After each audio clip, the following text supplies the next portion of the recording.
Dear colleagues, ladies and gentlemen, Salzburg Sarajevo Academy. I try to give a brief introduction into this topic. What will you do when somebody burns your house? You will build it again. What will you do when somebody, when the letter you wrote is victim of a fire? You write it again. So did Friedrich Schiller in the year 1795, where the first version of his letter of the aesthetic education of man was victim of a fire in Copenhagen. So he had no copy.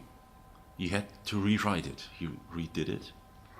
And I'm sure that these letters are more or less the most influential texts concerning art that we have got, and it's very much influential now for more than 200 years. And the reason, I think, is that he mentioned in his 17th letter that the best opportunity of man to be very next to his nature, to his own self, is in the situation where he is playing, which means in a situation where he is about to create art.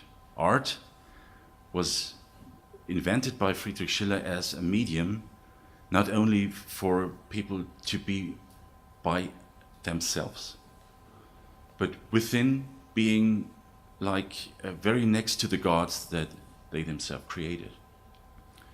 And from this time, from 1795, at least in the German-speaking world, art was understood as a political power. Because when you use art as a means of education, by educating people, you create a state. And this was throughout the 19th century and at the beginning of the 20th century, certainly some kind of consensus that lasted exactly until the year 1919. By the end of the First World War, at least the German-speaking elite of architects and artists were completely convinced about the fact that the idea of art, starting with Friedrich Schiller, was leading necessarily into disasters. That was a reason why people like Walter Gropius were convinced that architecture and art would have to look different in the future, because they thought the old definition of tradition and art, the traditional art, would lead into new world wars. And the Bauhaus in the 20s was fruit of these ideas. When Adolf Hitler left a dinner by at the home of Mr. Goebbels, he went to the door, turned around, and pointed to the pictures that Goebbels was already collecting at these days. And it were pictures of the German expressionists. And Hitler said, by the way, these pictures must be removed. It was the year 1934, and it was the decisive point of time where we could see that modernism, in a sense of the 20s, would have no chance in Nazi Germany. And it was the year 35 that Walter Gropius was forced to leave the country. As we know, Walter Gropius not reluctant to the idea of getting the first architect in Nazi Germany, something that Albert Speer in the later years became.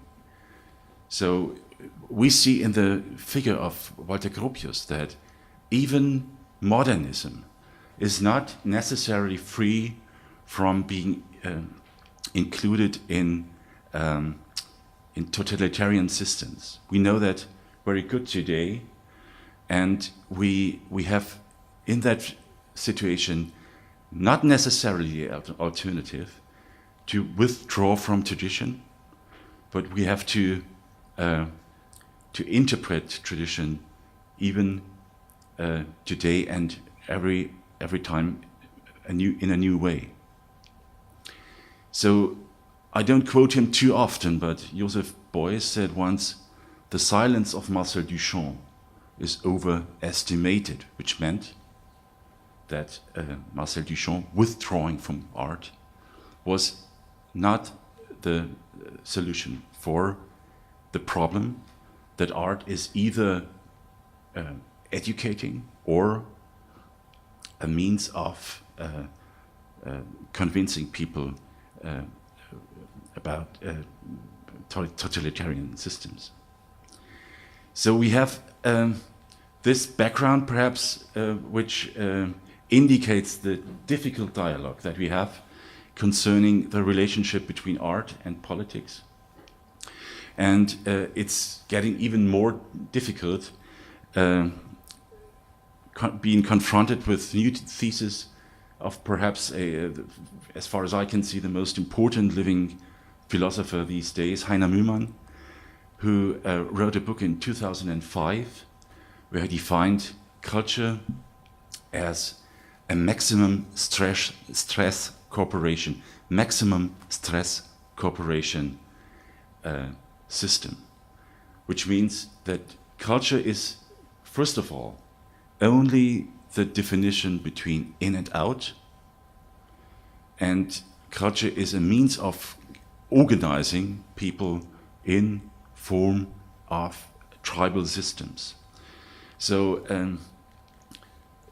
if Mühlmann is right in his analysis of culture, we see that especially in this situation, we as coming from Salzburg would be able to learn from the conflict that recently happened in the Balkan countries, because we would not be able to rely on culture as something like a purely educating system, but as culture as a problematic form of living together, and not a system to prevent conflict, but also a system that is the reason for some conflict in effect.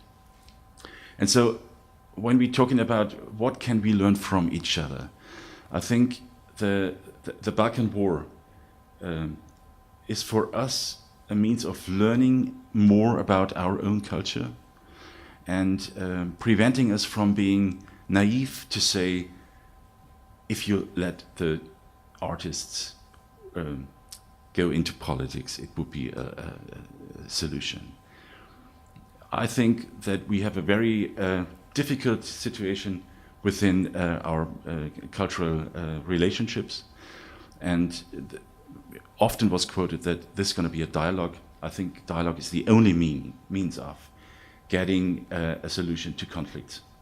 And so I think it's true, we want to learn from you. I hope that we can contribute also from our side, and I'm very happy that you're here.